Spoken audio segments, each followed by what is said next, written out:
Et je vous remercie de donner cette ouverture sur le lexique. Je crois qu'on parle beaucoup de didactique de la grammaire, de la didactique de l'oral, de la didactique de l'écrit, de la didactique de la lecture. On voit dans les rayons des UFM des ouvrages très importants sur ce point.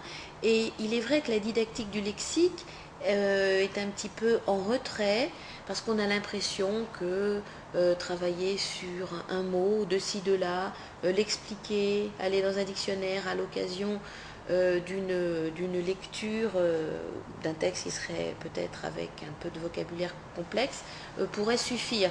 Et on en est là.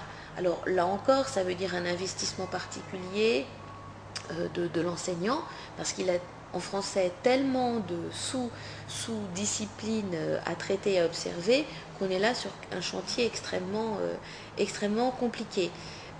Si vous voulez, l'intérêt du travail sur le lexique articulé au discours, depuis tout le début de nos échanges, on voit bien que extraire un mot et le sortir de son contexte, c'est, je dirais, le réflexe de base, mais qu'on n'est pas forcément sur quelque chose qui soit constructif pour les élèves.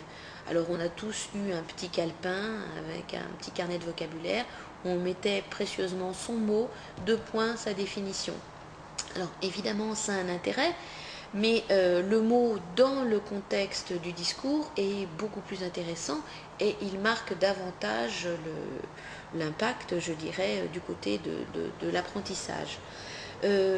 Donc l'idée, si vous voulez, pour travailler du côté d'une didactique du lexique, il y a différentes pistes, et notamment, je le soulignais tout à l'heure, au niveau de la démarche, le fait que les élèves s'impliquent dans le recueil de corpus, ça me paraît quelque chose de très important.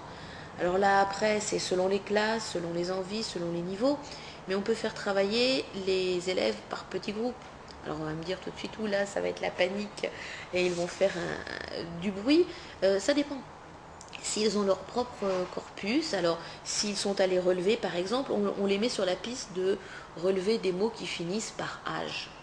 Alors on va prendre des suffixes raisonnables, ou alors, si on ose, on va prendre des terminaisons en as, par exemple.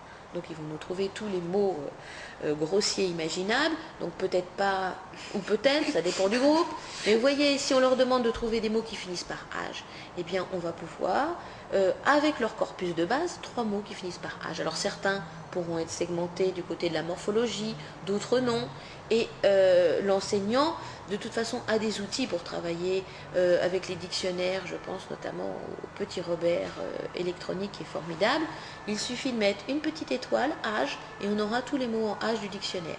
Alors après, on pourra faire le tri entre les mots qui vont vraiment être du côté du, je sais pas, laver, lavage, et qui va pouvoir entrer dans la morphologie, dans une étude de la morphologie, et d'autres qui ne pourront pas être segmentés, par exemple.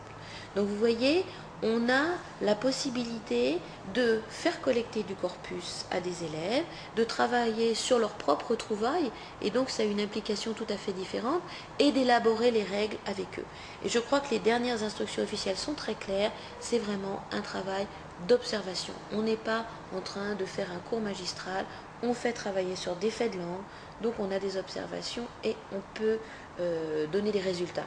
Alors après, le travail d'écriture peut se poser, bien entendu, rédiger les règles observées. Donc ils seront du côté de l'écriture.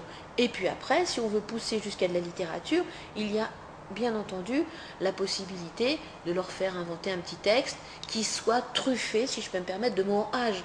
On trouve des romans pour l'école primaire où on va avoir beaucoup de mots avec la lettre M. Et c'est l'occasion ou jamais de pouvoir travailler sur la lettre M. Donc des romans du côté de la littérature jeunesse qui jouent sur la langue, il y en a beaucoup. Donc on peut travailler sur ces aspects. Parmi les ouvrages de 6e, je crois qu'il y a aussi la loi du roi Boris.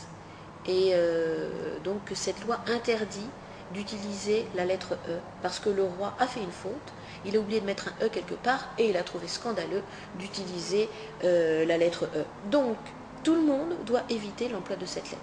Alors l'auteur évidemment essaye de travailler en conséquence.